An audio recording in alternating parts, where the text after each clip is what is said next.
This evening from 5 to 7 at the Ball State Museum of Art, there will be a preview reception for 2 new exhibitions coming to the museum. One of 4 paintings by William Merritt Chase, the American Impressionist, and the other exhibition, Lustrous, a celebration of the art glass of Frederick Carter. The speaker will be Professor Arlen Bayless of Anderson University's Art Department. He's the director of their glass program, and I might add, a longtime friend of Indiana ArtsDesk. And he joins me now in the studio. Arlen, thanks for coming. Oh, it's a pleasure. Thanks for having me. The name of the exhibit is Lustrous. Why would they choose a name like that for the art glass of William Carter? Well, it's a really good title because when one looks at his work, it has this iridescent surface. A lot of it does, which refers to that sort of lustrous, iridescent surface. But also, one can't help but be dazzled by the career of this person and his the work that he produced through all that time. It's really an incredible career, and so I think Lustrous is a good title for that purpose too. Would Lustrous be another way that you can look at the style? What style of artist did he? What style of art did he? Well, one of the things that's incredible about Frederick Carter is that he started work during the period, the Victorian period. Doing work in the style of arts and crafts, and then worked through Art Nouveau, and then worked through Art Deco, and then even through early modernism. So his work spans a huge range of time. He had 70 years of productive work. He lived for 100 years. Wow. Yeah, this person, he was alive during the time that Lincoln was assassinated, and also when Kennedy was assassinated. Fantastic, and incredibly productive.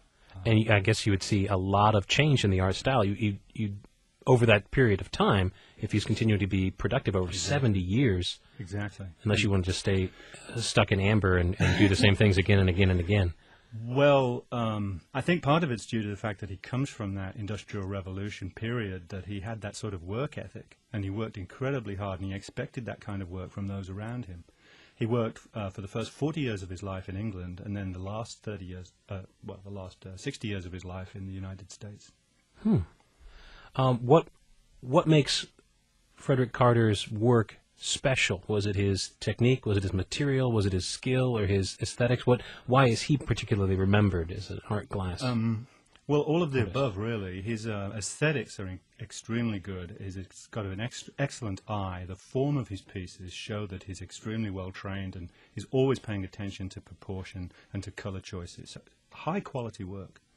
Then, of course, some of that period that he was working was a really inventive period and a very productive period generally for the decorative arts. So there's all sorts of interesting pieces that people would recognize and say, oh, yeah, that reminds me of something I know about. I saw online where all good journalists do all of their research these days. I did some research online and looked at one of the biographies was noting how many colors of glass were added to the production line. Oh, yeah. I guess he worked at Corning.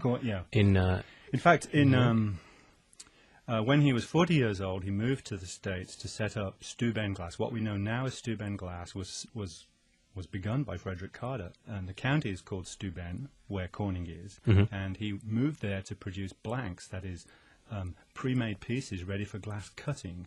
A company called T.G. Hawkes wanted him to produce things for them to use for cutting, and it was an extremely productive period for them.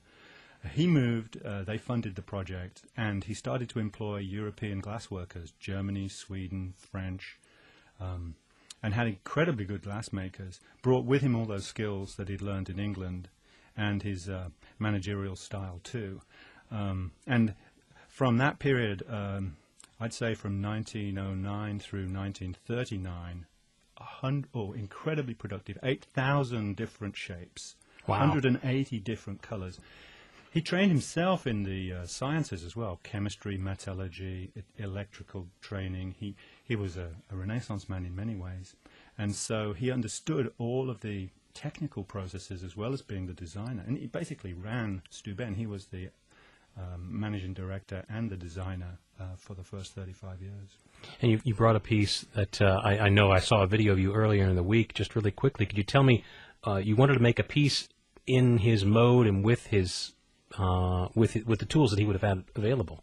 Yeah, that's right. Nancy Huth, who's the Assistant Director of Education at the BSU Museum of Art, invited me to do this talk, and she asked me if it would be possible for me to make a piece in the style of Carter and maybe film that and then maybe show a small video of that. So I was able to, with my students at Anderson University, do that, film it and edit it, and I've got a short video piece, it's about 10 minutes long, of us making a piece in the style of Carter. And of course, that helps because then people can see how it was done and the sort of techniques.